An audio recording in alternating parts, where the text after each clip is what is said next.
नमस्कार दोस्तों, आपका स्वागत है एक बार फिर से मेरे चैनल में। तो अभी तक हमने फिजिक्स की जो ये सीरीज है इसके 3 लेक्चर कंप्लीट कर लिए हैं, जिसमें हमने Young's double slit experiment, diffraction, Fresnel's biprism, interference, nature of light, coherent sources, इन सब की प्रॉपर्टीज के बारे में, न्यूमेरिकल्स के बारे में हमने थोड़ा डिस्कशन किया है और इम्पोर्टेंट कहाँ कहाँ से आ सकता था उसमें, उसके बारे में भी थोड़ा बताया है। आज हम बात करेंगे न्यूटन्स रिंग एक्सपेरिमेंट के बारे में कि उसमें कौन कौन से फॉर्मूलेज आपको याद रखने हैं, कहाँ कहाँ से मतलब कि सवाल आ सकता है, और उसका थोड़ा सा सेटअप के बारे में देखेंगे कि किस तरह से वो पैटर्न मिलता है ना। वो आपकी इन्फॉर्मेशन के लिए रहेगा, बाकी बेसिकली आपको सवाल करना है तो उसके बारे में मैं बताऊंगा कि कैसे करना है। ठीक है। और यदि आपको कोई प्रॉब्लम है प्रीवियस वीडियोस में तो आप बता सकते हैं किस तरह से मुझे अपने पढ़ाने के तरीके को चेंज करना है, तो भी आप बता सकते हैं, क्योंकि आपको समझ में आना चाहिए। अल्टीमेट टारगेट हमारा यही है। तो अब हम बात करते हैं न्यूटन्स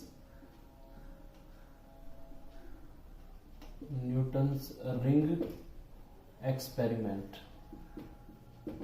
ठीक है। तो इससे भी एक क्वेश्चन तो जरूर आता है आपके पेपर में, तो काफी इंपॉर्टेंट है, आपको जानना चाहिए। तो इसका सेटअप कैसा होता है उसकी बात कर लेते हैं पहले। सीधी है क्या?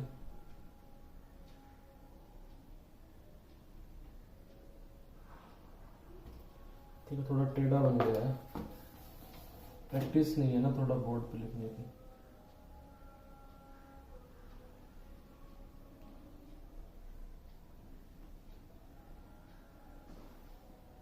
ठीक है, ये दो सरफेसेस हैं। पहली सरफेस जो है ऊपर वाली जो देख रहे हैं, ऊपर जो रखा है ये है प्लेनो कॉन्वेक्स सरफेस, नीचे जो है ये प्लेन सरफेस है। ठीक है, इन दोनों का रिफ्रैक्टिव इंडेक्स सेम है, इस पे कोई सवाल नहीं पूछा जाएगा, याद नहीं रखना है। ठीक है, अब ये जो दोनों के बीच में जो गैप है, यहाँ पे एयर भरी हुई है। ठीक है, यहाँ भी ये जो है ना बीच में ये यहाँ पे एयर भरी हुई है। हो सकता है एग्जाम में आपको कोई दूसरा भी दे दे, लिक्विड दे दे, कुछ भी शुगर सॉल्यूशन दे दे। ठीक है, तो उसका कुछ रिफ्रैक्टिव इंडेक्स रहेगा, मान के चलिए यहाँ पे म्यू रहेगा। ठीक है, इधर की तरफ भी म्यू है।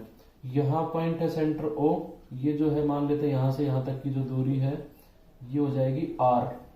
ओके, एंड ये जो लेंस है इसका जो रेडियस ऑफ कर्वेचर, ये पूरा एक सर्कुलर होगा, तो इसका जो रेडियस ऑफ कर्वेचर कितना है मान लेते हैं वो है कैपिटल आर। ठीक है, ये हमें पता चल गया है। अब उसके बाद क्या होगा कि इस एक्सपेरिमेंट में देखो होता क्या है, यहां पर एक हम लगाते हैं रिफ्लेक्टिंग सरफेस लगाते हैं, जिससे मतलब कुछ रेज आएंगी यहां से, यहाँ पे हमारा सोर्स है। ठीक है, उससे कुछ रेज आ रही होंगी यहाँ पे ऐसे। उसके बाद ये रिफ्लेक्शन होगा यहाँ से, इस तरह से यहाँ से कुछ रेज इधर आएंगी। ठीक है, और रिफ्लेक्शन के बाद में बेसिकली न्यूटन्स रिंग में क्या देखा गया कि ये जो प्लेनो कॉन्वेक्स सरफेस है, एक तो ये और एक सरफेस ये, यहां से रिफ्लेक्शन होगा, कुछ रेज होंगी जो इसके साथ आ रही होंगी, वो आगे की सरफेस में जाएंगी नीचे वाली में, तो यहां से रिफ्लेक्शन होगा। ठीक है, तो बेसिकली दो रेज निकल रही हैं रिफ्लेक्शन के बाद में। रिफ्लेक्शन के बाद में एक तो ऊपर वाली जो थी एयर सरफेस, इससे हुआ, एक ये नीचे वाली सरफेस जो है ना एयर की, फिल्म की जो ऊपर की सरफेस है, नीचे की सरफेस है, दोनों से रिफ्लेक्शन हुआ। रिफ्लेक्शन के बाद हमें दो रेज निकलती है, इन दोनों रेज का क्या होगा, इंटरफियरेंस होगा। इंटरफेरेंस अब जब इन दोनों रेज का होगा तो उसके बाद हमें एक पैटर्न मिलेगा, वो हम यहाँ पे एक माइक्रोस्कोप है, माइक्रोस्कोप है, इससे हम देख रहे हैं यहां से। ठीक है, ये आंख बना दी मैंने। तो ये जो माइक्रोस्कोप है इसमें कुछ पैटर्न मिलेगा। ठीक है, तो वो पैटर्न कैसा मिलेगा, एक्चुअली आप इसको ऐसे समझिए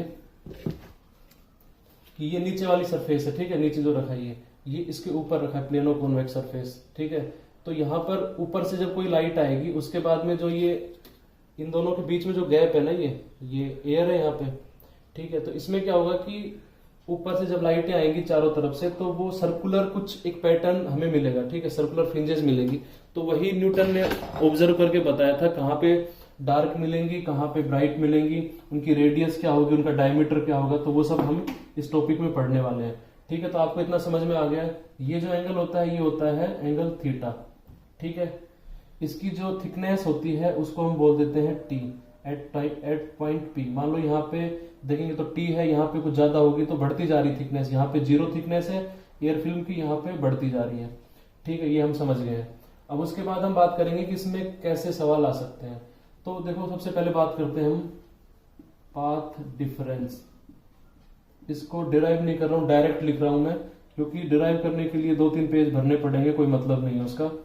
2 mu T into cos R plus theta minus lambda by 2। ठीक है, पाथ डिफरेंस ये जो पॉइंट P है इसके लिए मैं निकालूं, जो दो रेज निकल रही है, एक R1 एक R2, ठीक है, मान नाम दे दिया R1 R2, इन दोनों रिफ्लेक्टिंग वेव्स के बीच में कितना पाथ डिफरेंस है वो ये है, उन्होंने अपने एक्सपेरिमेंट में ये बताया। इसको याद नहीं करना है, ठीक है, आपको ये याद नहीं करना है, ये वाला फॉर्मूला इंपॉर्टेंट नहीं है, बताऊंगा मैं कहाँ याद करना है, ये तो अभी जस्ट थोड़ा आगे बढ़ते हैं। अब मान के चलिए हम पॉइंट ऑफ कॉन्टेक्ट की बात करते हैं, जहां पे कॉन्टेक्ट हो रहा है, तो यहाँ पे थिकनेस कितनी हो जाएगी, थिकनेस यहाँ पे t बराबर 0, क्योंकि यहाँ पे कुछ थिकनेस नहीं, यहाँ तो थिकनेस यहाँ धीरे धीरे बढ़ रही है आगे की तरफ, ठीक है। और इस फॉर्मूले में हम बात करते हैं कि यहाँ पे जो एंगल होगा, जो जहां पे टच करेगा वो कितना होगा, बिल्कुल कम होगा, रेडियस भी 0 होगी, तो cos 0 डिग्री कितना हो जाएगा, cos 0 डिग्री बराबर 1, ठीक है। तो ये क्या आ जाएगा, delta is equal to 2 mu T minus lambda by 2। ये फॉर्मूला आपको आगे तक थोड़ा याद रखना है। और यदि बिल्कुल सेंटर पॉइंट की बात करूं, जहां टी भी 0 है, तो कितना हो जाएगा, ये मैंने निकाला है कि सेंटर पॉइंट के आसपास, मतलब इस वाले रीजन के अंदर, यदि हम टी को भी 0 कर देते हैं, एग्जैक्टली सेंटर पॉइंट की बात करते हैं, तो क्या आ जाएगा, delta equals to 2 mu, sorry ये तो 0 ही हो जाएगा पूरा, टी बराबर 0 है ना, तो आ जाएगा लैम्डा बाय 2, नेगेटिव साइन को हटा देते हैं, delta equals to lambda by 2, मतलब पाथ डिफरेंस हमारा कितना होगा, लैम्डा बाय 2। तो आपको यदि इसको देख के कुछ समझ में आ रहा हो, हमने जो पहले किए थे मिनिमा की जो कंडीशन थी 2n-1/2 इंटू लैम्डा, ये किसकी कंडीशन थी, डेल्टा की। जब हमारा कभी मिनिमा आता था, मैक्सिमा के लिए हमेशा क्या होता था, ब्राइट फ्रिंज के लिए n लैम्डा, और जो मिनिमा था उसके लिए क्या होता था 2n-1/2 लैम्डा, ठीक है। तो ये इसको कंपेयर करेंगे तो 1/2 लैम्डा इंटू 3/2 लैम्डा, तो ये सब इसको फॉलो कर रहे हैं, इस वाले ट्रेंड को। तो इससे हम न्यूटन ने ये ऑब्जर्व किया कि जो यहाँ पर जो वेवलेंथ हमें मिल रही है, पाथ डिफरेंस, ये किसका मिल रहा है हमें, ये मिनिमा को दर्शा रहा है। इट मीन्स कि जो सेंट्रल पॉइंट है वहां पर जो एक रिंग बन रही होगी, डार्क रिंग, ठीक है, ये डार्क रिंग बन रही है सेंटर पॉइंट पे, तो वो जो पॉइंट, जो रिंग है वो किसको रिप्रेजेंट कर रही है, डार्क रिंग है ये, और ये किसको रिप्रेजेंट कर रही है, यहाँ पे मिनिमा बन रहा है। मिनिमा क्यों बन रहा है यहाँ पे, क्योंकि यहाँ पे पाथ डिफरेंस जो है लैम्डा बाय 2 है, और वो रिप्रेजेंट कर रहा है 2n-1/2 की फॉर्म को रिप्रेजेंट कर रहा है, जो कि मिनिमा की कंडीशन होती है डिफ्रैक्शन में, ठीक है, ये समझ में आया। उसके बाद इन्होंने ऑब्जर्व किया अपने पैटर्न में कि आगे की जो बनेगी वो बनेगी इस तरह से, फिर आगे बनेंगी इस तरह से, फिर इस तरह से, फिर इस तरह से, ठीक है। लेकिन मैंने फिगर में थोड़ा सही नहीं बना पा रहा हूं, लेकिन उन्होंने ये ऑब्जर्व किया कि इन दोनों के बीच की जो डिस्टेंस है, ये जो स्पेसिंग है, जैसे जैसे फ्रिंजेस बढ़ती जाएंगी, मतलब इन दोनों के बीच की निकालूं मैं, इन दोनों के बीच का गैप निकालूं, इन दोनों के बीच का गैप निकालूं, तो जैसे जैसे फ्रिंजेस बढ़ती जाएंगी, रिंग्स बढ़ती जाएंगी, इनके बीच का जो स्पेसिंग होगा वो कम होता जाएगा, जैसे जैसे मतलब n का ऑर्डर बढ़ेगा, ऑर्डर ऑफ n यदि इंक्रीज होगा, तो हमारी जो स्पेसिंग है वो क्या होगी, डिक्रीज होगी। उसको थोड़ा सा मैं फॉर्मूला बताऊंगा आपको, लेकिन ये याद रखना है, थ्योरेटिकल सवाल इस पे आ सकता है आपका, ठीक है। अब उसके बाद हम बात करते हैं कि कहाँ कहाँ पर हमारी मैक्सिमा वाली जो कंडीशंस फॉलो होगी, कहाँ कहाँ मिनिमा होगी, और डायमीटर कितना होगा ना, उसकी बात करने वाले हैं, ठीक है। ये कॉम्प्लिकेटेड सा डायग्राम था, इसको आपको ज्यादा याद नहीं रखना है, बेसिकली आपको इस पे जो फॉर्मूले हैं वो याद रखने हैं, और आपको जो न्यूमेरिकल में कराऊंगा वो याद रखने हैं, क्योंकि पूरा एक्सपेरिमेंट कैसा है क्या है इसकी कोई ज्यादा आवश्यकता है नहीं। आप एटीसी बन जाओगे तो वहां ये सब तो करना है नहीं, ये तो जस्ट एक आपको मार्क्स लेके आने, एग्जाम पास करना है और आपको सिलेक्शन लेना है, ठीक है। इसको बहुत ज्यादा डीप में जाने की कोई आवश्यकता नहीं है। एटीसी बनने के बाद ये सब नहीं करना है, वहां पे Air India 230 runway 27 clear for take off, clear to land, after departure runway 27 turn right, climb on track, जो मतलब अलग ही पूरी दुनिया हो जाएगी, पायलट को इंस्ट्रक्शन देना, उससे बात करनी, ये सब काम नहीं करना है। अब हम पढ़ेंगे कि कंडीशन फॉर द मैक्सिमा और ब्राइट रिंग, और कंडीशन फॉर मिनिमा और द डार्क रिंग, ठीक है। Now condition for bright ring, या फिर इसको क्या बोल सकते हैं, मैक्सिमा। ठीक है, कंडीशन ऑफ ब्राइट रिंग और मैक्सिमा क्या रहेगा, इसमें क्या होगा, देखो अपन को पता था डेल्टा जो होता है मैक्सिमा के लिए कितना था, एन लैम्डा होना चाहिए, जहां पर एन इज टू आपका 0, 1, 2, 3 से लेकर के कोई भी एन नंबर हो सकता है। ठीक है, लेकिन यहां पे क्या है, डेल्टा आपको पता ही है, जब मैंने एक फॉर्मूला लिखा था 2 mu T minus lambda by 2 is to कितना होना चाहिए, एन लैम्डा। तो न्यूटन्स का जो मेथड है इसके अंदर आपको एक ये फॉर्मूला याद रखना है हमेशा, पाथ डिफरेंस क्या है, ये है। ठीक है, यदि मैक्सिमा करना है तो उसको एन लैम्डा के बराबर कर दो, मिनिमा करना है तो उसको 2n-1/2 लैम्डा के बराबर कर दो, जो अपन पहले करते थे। ठीक है, तो इससे अपन क्या निकालेंगे, यहां से 2 म्यू टी बराबर क्या हो जाएगा, 2 म्यू टी बराबर हो जाएगा 2n+1/2 इंटू लैम्डा। ठीक है, तो ये किसको रिप्रेजेंट कर रहा है, ओड नंबर को, तो इसको हम ऐसे भी लिख सकते हैं फॉर हमारे कन्वीनियंस के लिए 2n-1/2 इंटू लैम्डा, क्योंकि दोनों एक्चुअली हमारा टारगेट है यहाँ पे ओड नंबर या फिर इवन नंबर के लिए, तो ये ओड नंबर को रिप्रेजेंट करेगा ये भी। तो 2 म्यू टी ये वाला आपको याद रखना है, ये किसकी कंडीशन है, ये है मैक्सिमा या फिर ब्राइट फ्रिंज के लिए, ब्राइट रिंग के लिए। ठीक है, ब्राइट रिंग के लिए आपका जो 2 म्यू टी, म्यू क्या है, जो आपकी जो ये जो फिल्म है यहाँ का रिफ्लेक्टिव इंडेक्स है म्यू, टी आपको पता है इसकी थिकनेस है, और उसके बाद में ये इसके बराबर होना चाहिए। ठीक है, इस थिकनेस से डरना मत बहुत ज्यादा, क्योंकि इसके कुछ ज्यादा सवाल आने वाले हैं नहीं, मतलब इसका डायरेक्टली यूज नहीं होगा, इसका कुछ इनडायरेक्टली यूज होगा, वो मैं पढ़ाने वाला हूं।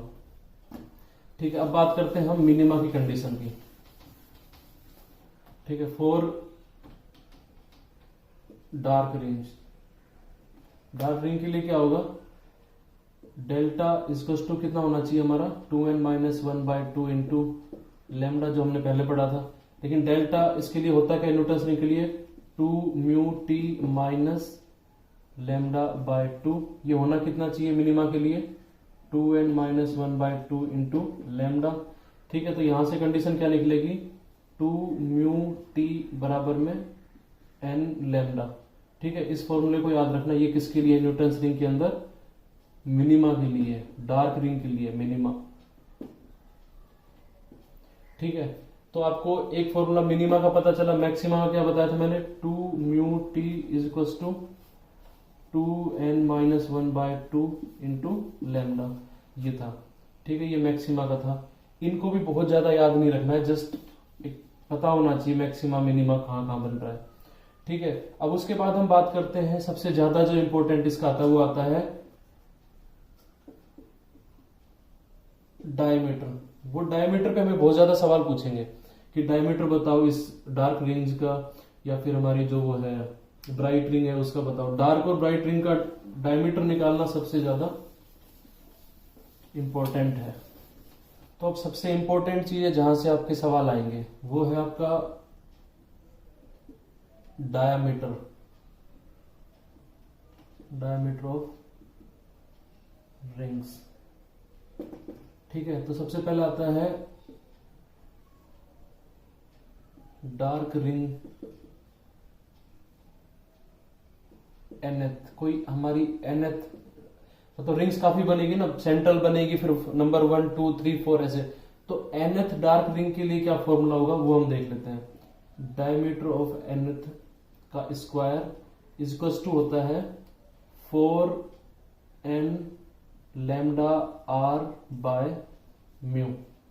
ठीक है, ये फॉर्मूला आपको रट लेना है बिल्कुल, ये मतलब बहुत इंपॉर्टेंट फॉर्मूला है। आपसे पूछ सकते हैं कि बताओ फिफ्थ जो डार्क रिंग होगी उसका बताओ डायमीटर बताओ कितना होगा, तो आप बता सकते हो इस फॉर्मूले से। 4n पता है आपको, 5 लैम्डा पता है, r रेडियस ऑफ कर्वेचर आपको प्लेनो कॉन्वेक्स लेंस की दी होगी वो बता सकते हो, म्यू पता होगा आपको। देखो म्यू जो है ये मैंने बताया भी आपको भी कि ये जो सरफेस है इसके बीच का है, यहाँ पे कुछ नहीं दे रखा तो आपको 1 मान के चलना है, क्योंकि एयर का कितना रहता है रिफ्रैक्टिव इंडेक्स इक्वल्स टू 1। लेकिन यदि कोई मीडियम दे रखा है, मान लो पानी है, तो उसका कुछ होगा म्यू इक्वल्स टू 1.6 1.4, वो आपको एग्जाम में दिया होगा। ठीक है, तो अभी मैंने कॉमन एक म्यू मान लिया है, तो आपको इसका पता चल जाएगा। अब हम दूसरी बात करते हैं किसके लिए, ब्राइट के लिए, ब्राइट रिंग nth, या फिर हम बोल सकते हैं इसको मैक्सिमा के लिए कंडीशन है ना, nth मैक्सिमा। तो इसके लिए जो डायमीटर होगा dn का स्क्वायर इज इक्वल टू होता है 2 into 2n-1 into lambda r upon mu. ये फॉर्मूला भी एकदम आपको रटना है, ठीक है। तो न्यूटन्स रिंग में आपको अभी तक बेसिकली सबसे ज्यादा एक तो ये फॉर्मूला, एक ये formula, you have to mug up this. ये किसका है, nth कोई डार्क रिंग निकालनी है उसका फॉर्मूला है, तो उसको आप निकाल सकते हो। n6 निकालना है तो इसकी वैल्यू डाल के निकाल सकते हो। यहाँ से ब्राइट रिंग है उसका डायमीटर निकालना है तो वो भी आप निकाल सकते हो। यहाँ पे 2 into 2n-1 into lambda R by mu. Lambda R by mu दोनों में कॉमन है, आपको बस ये शुरू का जो फैक्टर है ये दोनों के लिए डिफ्रेंशिएट करना है। डार्क के लिए होता है 4n और जो ब्राइट होता है उसके लिए होता है 2 इंटू 2n-1, ठीक है। ये आप याद कर सकते हो। अब एक तीसरी चीज आती है, वो भी उसका फॉर्मूला डायरेक्ट याद करो आप, कि स्पेसिंग बिटवीन कॉन्जिक्यूटिव रिंग्स, ठीक है। मान लो एक रिंग ये बनी है, सेकंड रिंग ये बनी है, थर्ड रिंग ये बनी है, फोर्थ ये बनी है, फिफ्थ ये बनी है, ठीक है। तो कॉन्जिक्यूटिव रिंग से इनके बीच में स्पेसिंग का फॉर्मूला एक है, डायरेक्ट उसको याद रखो। फॉर्मूला क्या है उसके लिए है under root of n minus under root of n-1, ठीक है, इंटू लैम्डा आर, ठीक है। इसको क्या होगा ये स्पेसिंग बिटवीन कॉन्जिक्यूटिव रिंग्स, ठीक है। दोनों जो रिंग है या तो इन दोनों के बीच में या इनके बीच में, तो उनके बीच का ये स्पेसिंग का फॉर्मूला है। तो मान के चलो एग्जांपल कोई आपका एग्जाम में पूछ लेता है, बताओ 5th एंड 6th रिंग के बीच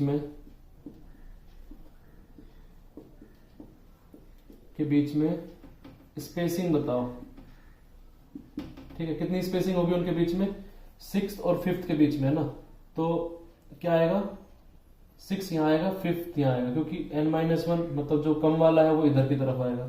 तो आंसर क्या हो जाएगा, डायरेक्ट लिखना है √6 माइनस √5 इंटू लैम्डा आर, ये आपका आंसर हो जाएगा।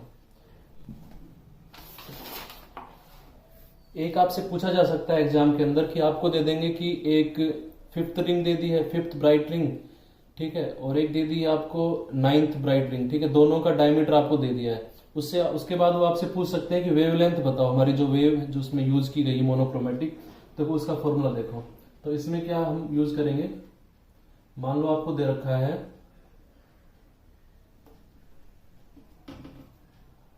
2 ब्राइट या फिर डार्क रिंग का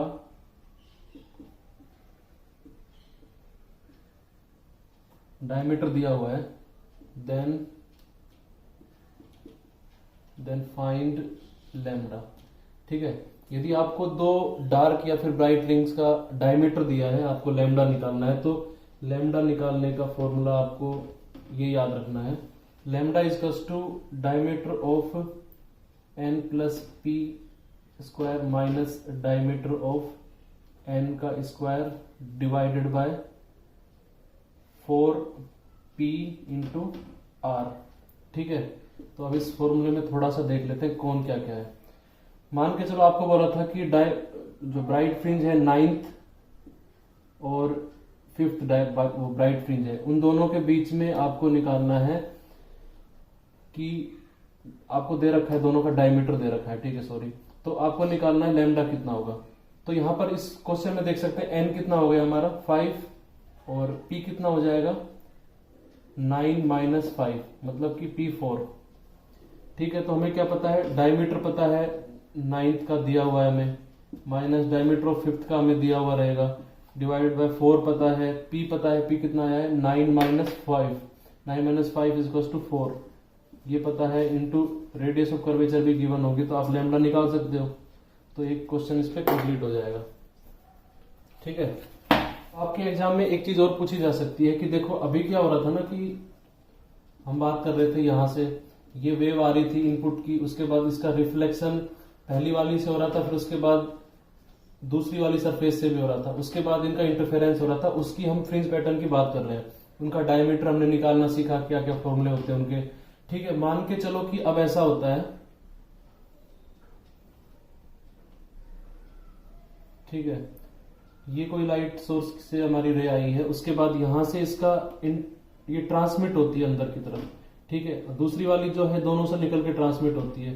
तो ये दो रेज जो बाहर निकली है यहाँ पे, एक ये और एक ये, इन दोनों का जब इंटरफेरेंस होगा तो उसमें भी फ्रिंजेस कुछ बनती है, तो उनका पैटर्न निकालना है। तो इस केस में देखो, पहला वाला क्या था कि हमारा रिफ्लेक्टेड वेव्स थी, रिफ्लेक्टेड, पहले वाले में जो अभी तक हमने पढ़ा है न्यूटन्स रिंग में। अभी क्या पढ़ेंगे कि जो ट्रांसमिट होती है जो दो वेव, उनका हम देखेंगे कि उनका क्या पैटर्न बनता है। तो उनके पैटर्न के लिए याद रखो, सेंट्रल जो बनेगा वो क्या बनेगा, मैक्सिमा बनता है ना, बस ज्यादा डीप में नहीं जाना, बस छोटा सा याद रखना है। बीच में पहले क्या बना था, डार्क बन रहा था, अब क्या बनेगा, बीच में ब्राइट बनेगा, फिर डार्क, फिर उसके बाद ब्राइट, फिर उसके बाद डार्क, इस टाइप से बनेगा। स्पेसिंग के लिए फॉर्मूला वही रहेगा जो under root of N minus under root of N minus 1 into lambda R, सब कुछ सेम है। एक तो जो हमारी डार्क और ब्राइट फ्रिंजेस थी वो चेंज हो गई। जब ट्रांसमिट होती है दोनों वेव्स, उस केस में क्या होता है, हमारे जो सेंट्रल पे जो बनता है वो बनता है ब्राइट, इसमें सेंट्रल पे क्या बनेगा, ब्राइट, इधर क्या बनता है, सेंट्रल पे डार्क। ठीक है, तो ये दोनों में डिफरेंस हो गया। इसमें डायमीटर जो निकालते हैं वो दोनों उल्टे हो जाते हैं, मतलब इस केस में जो डायमीटर हम निकालते थे, dn for bright and dn for dark, इसके अंदर जो निकालेंगे दोनों आपस में उल्टे हो जाएंगे। यहाँ का जो डार्क था वो यहाँ का ब्राइट हो जाएगा, यहाँ का जो ब्राइट का था वो यहाँ का डार्क हो जाएगा। तो यहाँ के डार्क का क्या फॉर्मूला आ जाएगा, यहाँ के डार्क का फॉर्मूला आ जाएगा, dark diameter square is to 2 into 2n minus 1 into lambda R by mu. ठीक है, ये आ गया है। और इसी का है, यदि मैं निकालूं ब्राइट का, ये तो किसका आ गया है, डार्क का, ब्राइट का निकालूं का nth diameter square is to n, sorry 4n into lambda R upon mu, ये आ जाएगा आपके nth का। ठीक है, तो ये फॉर्मूले आप देख सकते हैं। इन तो आपको कौन कौन से फॉर्मूले याद कर रहे हैं मैं लास्ट में बता देता हूं एक बार फिर से, जहां से आपके सवाल आएंगे। ठीक है, बहुत इंपॉर्टेंट फॉर्मूला है वो बता देता हूं। एक तो डायमीटर ऑफ nth, ये बता रहा हूं, रिफ्लेक्टेड जो हमने सबसे पहले पढ़ा था, रिफ्लेक्शन हो रहा है जब वेव्स का, उस कंडीशन में ब्राइट का nth ब्राइट कितना निकलेगा, वो रहेगा हमारा 2 into 2n minus 1 into lambda R upon mu. ठीक है, ये रहेगा डार्क। nth डार्क का डायमीटर कितना रहेगा, nth डार्क का डायमीटर का formula 4n into lambda R upon mu. ये दोनों आपको याद रखने हैं। ठीक है, इसी तरह से आपको याद रखना है स्पेसिंग। स्पेसिंग का फॉर्मूला मैंने बताया था, क्या था, under root of n minus under root of n minus 1 into lambda R, ये आपको याद रखना है। साथ ही साथ में आपको दो डायमीटर दिए होंगे ना, एक जैसे दे दिया 16th का, एक दे दिया 19th का, तो उन दोनों को देके आपसे वेवलेंथ पूछेंगे। तो वेवलेंथ कैसे निकालेंगे, diameter of n plus p का हमें पता है, माइनस डायमीटर ऑफ हमें nth का पता है, डिवाइडेड बाय में 4p इंटू आर। p क्या है, ये दोनों का डिफरेंस, ये मान लो 16th है, सॉरी 19th है, ये 16th है, तो p क्या हो जाएगा, 19 माइनस 16 इज टू 3। ठीक है, तो यहां से ये निकलेगा। उसके बाद हमने अभी बात करी लास्ट में ट्रांसमिटेड की, ट्रांसमिटेड, यदि ये जो रिफ्लेक्शन हो रहा था, रिफ्लेक्शन ना होकर अंदर ट्रांसमिट हो जाए, तो उस केस में हमारे डायमीटर के फॉर्मूले क्या हो जाएंगे, बदल जाएंगे। डायमीटर फॉर ब्राइट के लिए कितना हो जाएगा, इक्वल्स टू हो जाएगा 4n lambda R upon mu, और डायमीटर फॉर डार्क के लिए क्या हो जाएगा, equals to 2 into 2n minus 1 into lambda R by mu. ठीक है, ये फॉर्मूले थोड़े एक्सचेंज हो जाएंगे। इसमें क्या फॉर्मूले थोड़े ज्यादा हैं, लेकिन इन सब से बाहर कोई क्वेश्चन नहीं आएगा। ये जो फॉर्मूले हैं आपको कोई ना कोई वैल्यू दी होगी और एक चीज पूछेंगे, आप आराम से निकाल सकते हो। इसमें घबराने की, डरने की कोई आवश्यकता नहीं है। इस पे एग्जाम्पल अब देखते हैं। So now will see one example. In Newton's ring experiment, diameter of the 15th dark ring is 0.59 centimeter and the diameter of fifth ring is 0.33 centimeter. Okay. The radius of curvature of the convex lens is 100 centimeter. Calculate the wavelength of the light used. ठीक है, तो इस सवाल में क्या दिया हुआ है हमें कि हमारे को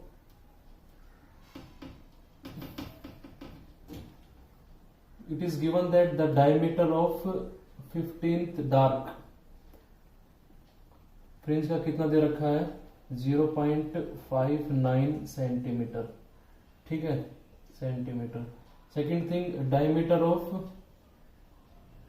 फिफ्थ डार्क इज टू दे रखा है 0.33 सेंटीमीटर। ओके, ठीक है, दो चीजें हमें दी हुई है। अब हमें बताना है साथ ही साथ radius of curvature r is to 100 centimetre, ये भी दिया हुआ है। ठीक है, तो हमें बताना है वेवलेंथ बतानी है, वेवलेंथ कितनी होगी।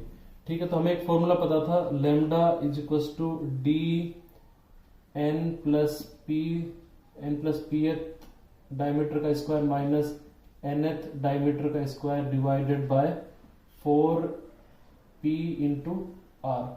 तो यहां से देखो p कितना होगा, n प्लस पी क्या दे रखा है, ये है n plus P equals to 15 और हमें n दे रखा है कितना 5, तो p क्या आ जाएगा 10।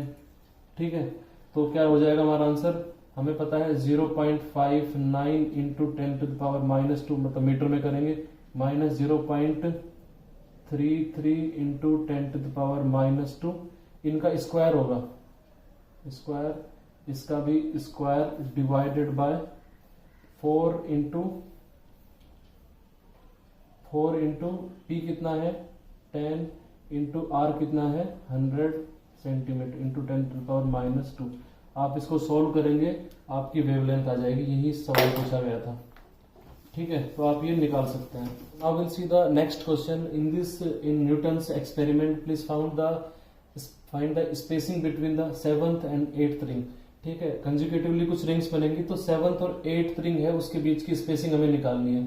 तो मैंने एक फॉर्मूला बताया था आपको डायरेक्ट, क्या था वो फॉर्मूला, स्पेसिंग का, spacing is equal to under root of n minus under root of n minus 1 into lambda R. ठीक है, ये था। आपको दे रखा है 7th एंड 8th, तो n इज इक्वल टू 8 दे रखा है, n माइनस 1 7 दे रखा है। ठीक है, तो उसमें पुट कर दो, आंसर क्या आ जाएगा, under root of 8 minus under root of 7 lambda R. तो इनमें देखो कौन सा आंसर हो सकता है, तो answer B will be correct. ठीक है, तो सिंपल सा सवाल था, इसके ऊपर ऐसे ही सवाल आते हैं।